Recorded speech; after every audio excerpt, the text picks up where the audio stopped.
सफलता के लक्षण। गायत्री साधना से साधक में एक सूक्ष्म दैवी चेतना का आविर्भाव होता है। प्रत्यक्ष रूप से उसके शरीर या आकृति में कोई विशेष अंतर नहीं आता, पर भीतर ही भीतर भारी हेरफेर हो जाता है। आध्यात्मिक तत्वों की वृद्धि से प्राणमय कोश, विज्ञानमय कोश और मनोमय कोश में जो परिवर्तन होता है, उसकी छाया अन्नमय कोश में बिल्कुल ही दृष्टिगोचर न हो, ऐसा नहीं हो सकता। यह सच है कि शरीर का ढांचा आसानी से नहीं बदलता, पर यह भी सच है कि आंतरिक हेरफेर के चिन्ह शरीर में प्रकट हुए बिना नहीं रह सकते। सर्प के मांस कोश में जब एक नई त्वचा तैयार होती है, तो उसका लक्षण सर्प के शरीर में परिलक्षित होता है। उसकी देह भारी हो जाती है, तेजी से वह नहीं दौड़ता, स्फूर्ति और उत्साह से वह वंचित हो जाता है, एक स्थान पर पड़ा रहता है। जब वह चमड़ी पक जाती है, तो सर्प बाहरी त्वचा को बदल देता है। इसे केंचुली बदलना कहते हैं। केंचुली छोड़ने के बाद सर्प में एक नया उत्साह आता है। उसकी चेष्टाएं बदल जाती हैं। उसकी नई चमड़ी पर चिकनाई, चमक और कोमलता स्पष्ट रूप से दिखाई देती है।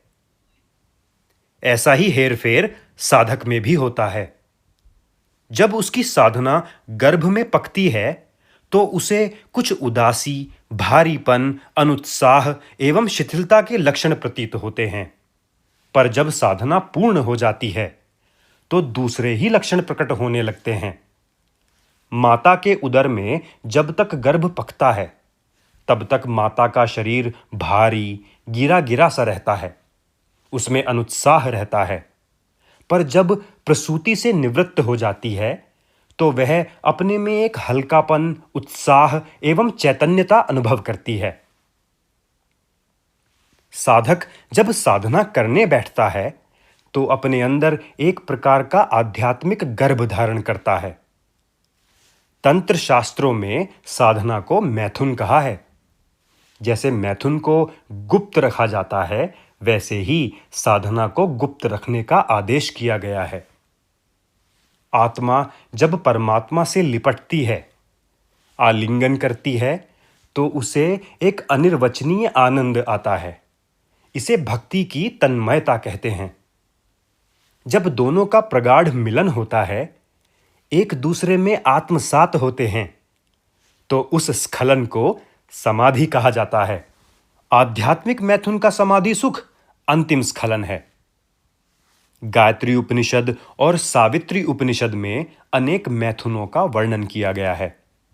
यहां बताया गया है कि सविता और सावित्री का मिथुन है।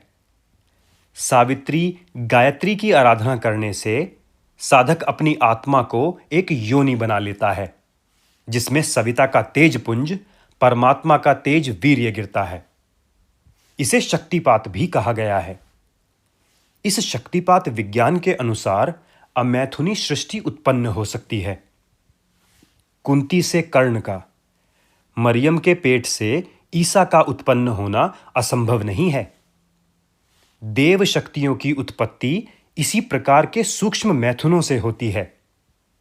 समुद्र मंथन एक मैथुन था, जिसके फलस्वरूप 14 रत्नों का प्रसव हुआ।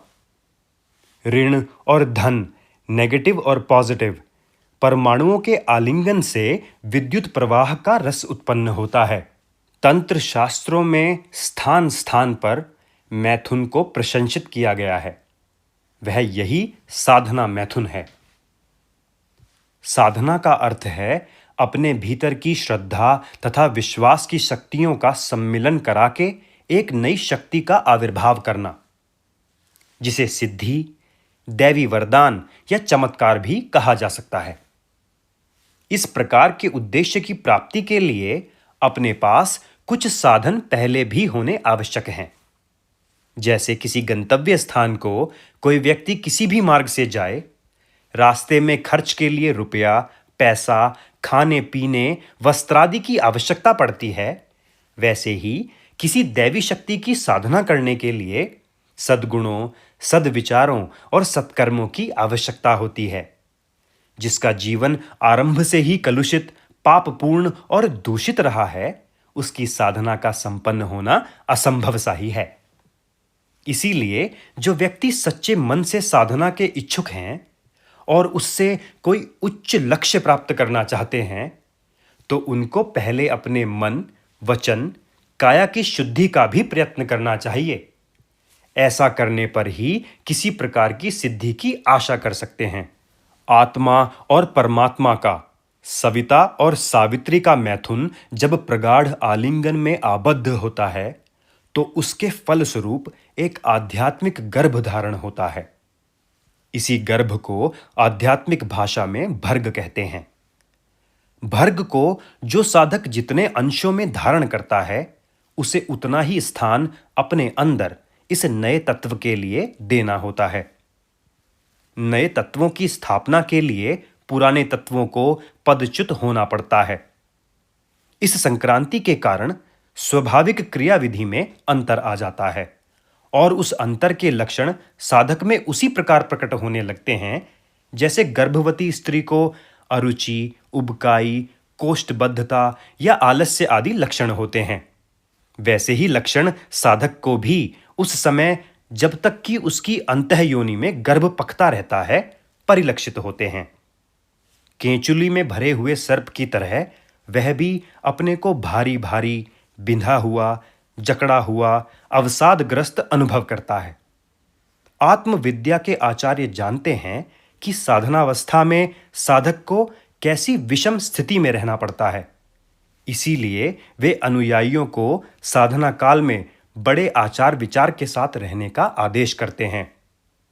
रजस्वला या गर्भवती स्त्रियों से मिलता जुलता आहार विहार साधकों को अपनाना होता है। तभी वे साधना संक्रांति को ठीक प्रकार से पार कर पाते हैं। मनुष्य कोई भी महत्वपूर्ण कार्य करना चाहे, उसमें किसी न किसी प्रकार की विघ्न, बाधाएं, भय, प्रलोभन आते ही हैं। किंतु जो लोग उनका सफलतापूर्वक सामना कर सकते हैं, वे ही सफलता के द्वार पर पहुंचते हैं। आहार दोष, आलस्य, अधैर्य, असंयम, घृणा, द्वेष, विलासिता, कुसंग, अभिमान आदि के कारण भी साधक अपने मार्ग से भटक जाता है। भ्रष्टाचार, चोरी की कमाई, दूसरे के अधिकार का अपहरण, घोर स्वार्थपरता आदि जैसे दोषों का आजकल बाहुल्य है। वे भी मनुष्य को किसी प्रकार की दैवी सफलता के अयोग्य बना देते हैं।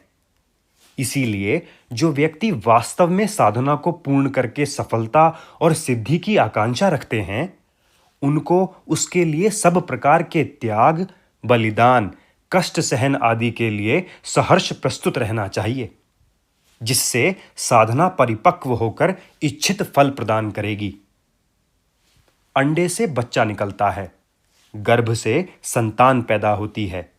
साधक को भी साधना के फल स्वरूप एक संतान मिलती है, जिसे शक्ति या सिद्धि कहते हैं। मुक्ति, समाधि, ब्राह्मी स्थिति, तुरीयावस्था आदि नाम भी इसी के हैं। यह संतान आरंभ में बड़ी निर्बल तथा लघु आकार की होती है। जैसे अंडे से निकलने पर बच्चे बड़े ही लुंज-पुंज होते हैं, जैसे माता के गर्भ से उत्पन्न हुए बालक बड़े ही कोमल होते हैं, वैसे ही साधना पूर्ण होने पर प्रसव हुई नवजात सिद्धि भी बड़ी कोमल होती है।